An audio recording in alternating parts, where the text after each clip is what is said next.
पंजाब विच जनगणना 2027 का पहला पड़ाव शुरू होने जा रहा है। जी हाँ, 15 मई 2026 तो ये जो पहला पड़ाव शुरू दस दे के शुरू होगा। 30 अप्रैल तो 14 मई 2026 तक स्वै गणना होगी। सो जनगणना का दूजा पड़ाव 2027 फरवरी के शुरू होगा।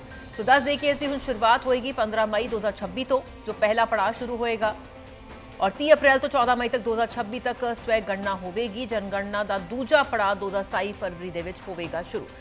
सो इत्थे दस दी कि जिस नाल इसकी शुरुआत होने जा रही है जनगणना की 2027 का पहला पड़ाव हुण शुरू होने जा रहा है और इस विचकार 15 मई 2026 तो पहला पड़ाव जिहड़ा है वो शुरू होगा। सो इस नूं लैके पूरी तैयारी जिहड़ी है कर ली गई है। 30 अप्रैल तो 14 मई 2026 तक दस दिए कि स्वै गणना होगी। जनगणना का दूजा जो पड़ाव है वो फरवरी 2027 के फिर शुरू होगा। सो एक लम्मा चौड़ा ये जो पूरा प्रोसैस रहिंदा है, लेकिन इस नूं लैके पूरी तैयारी भी कर ली गई है। 15 मई 2026 तो यह पहला पड़ाव जिसकी शुरुआत होगी और दस दी कि 30 अप्रैल तो 14 मई तक दस दी कि स्वै गणना जी है वो की जाएगी। जनगणना का दूजा पड़ाव 2027 फरवरी में शुरू होगा।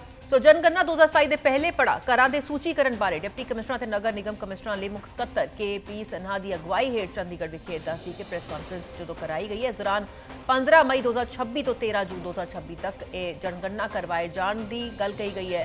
सो 2027 के पहले पड़ाव अधीन घरां दे सूचीकरण और मकान जनगणना लिए खेतर पद्धरी प्रशासकी मुखिया नूं प्रक्रिया तो जाणू करवाउणा सी।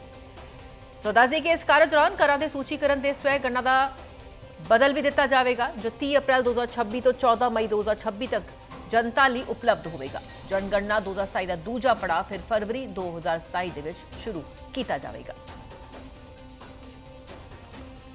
तो जनगणना 2027 का पहला पड़ाव जो है वो हुण शुरू हो जा रहा है जो कि 15 मई 2026 तो शुरू होएगा।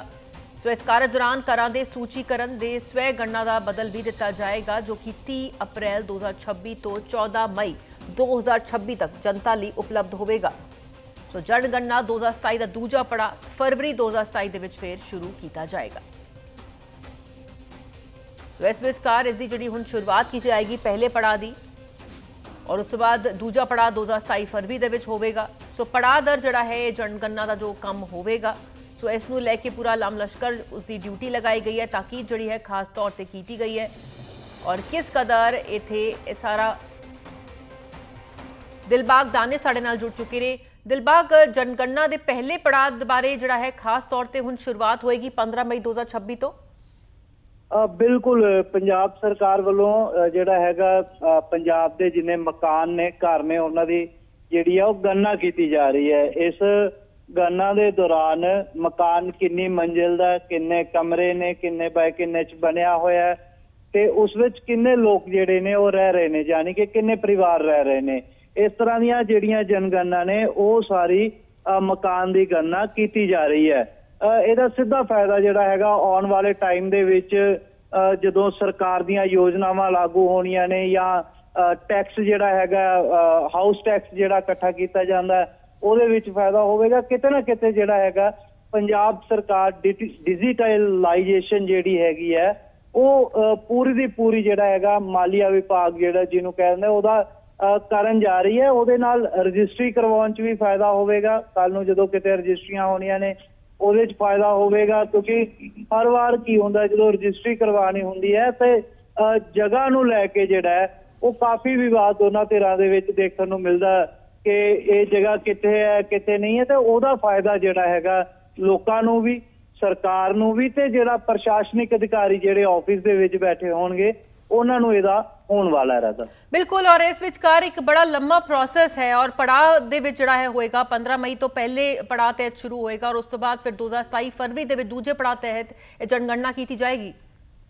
बिल्कुल पहले पड़ाव तहत जिहड़ा हैगा लोकां नूं खुद नूं जिहड़ा मौका दिता जाना 30 अप्रैल तो 14 मई तक जिहड़ा हैगा वो आप स्वै गणना जिहड़ी है लोग कर सकणगे।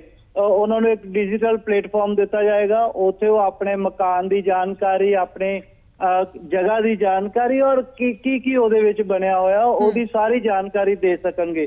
ਉਦੋਂ ਬਾਅਦ 15 ਮਈ ਤੋਂ 13 ਜੂਨ ਤੱਕ ਜਿਹੜਾ ਹੈਗਾ ਸਰਕਾਰੀ ਤੌਰ ਤੇ ਪ੍ਰਸ਼ਾਸनिक ਅਧਿਕਾਰੀ ਜਿਹੜੇ ਵਰਕਰ ਇਸ ਗਣਨਾ ਦੇ ਵਿੱਚ ਲਗਾਏ ਜਾਣਗੇ ਉਹ ਘਰ ਘਰ ਜਾ ਕੇ ਇਸ ਦੀ ਜਿਹੜੀ ਹੈ ਪੈਮਾਇਸ਼ ਕਰਨਗੇ, ਇਸ ਨੂੰ ਚੈੱਕ ਕਰਨਗੇ ਤੇ ਫਿਰ ਜਿਹੜਾ ਹੈਗਾ ਉਹ ਡਿਜੀਟਲ ਰਿਕਾਰਡ ਇਕੱਠਾ ਕੀਤਾ ਜਾਏਗਾ ਰਾਧਾ। ਬਿਲਕੁਲ ਦਰੇਸ਼, ਲੇਕਿਨ ਜਿਸ ਤਰ੍ਹਾਂ ਦੇ ਨਾਲ ਸਵੈ ਗਣਨਾ ਕਰਨ ਦਾ ਜਿਹੜਾ ਅਧਿਕਾਰ ਦਿੱਤਾ ਗਿਆ, ਲੇਕਿਨ ਇਸ ਵਿਚਕਾਰ ਜੇ ਇਸ ਬਾਰੇ ਸਹੀ ਜਾਣਕਾਰੀ ਨਹੀਂ ਦਿੱਤੀ ਜਾਂਦੀ, ਉਸ ਤੋਂ ਬਾਅਦ ਜਿਹੜਾ ਹੈ ਕੀ ਪ੍ਰੋਸੈਸ ਰਹੇਗਾ?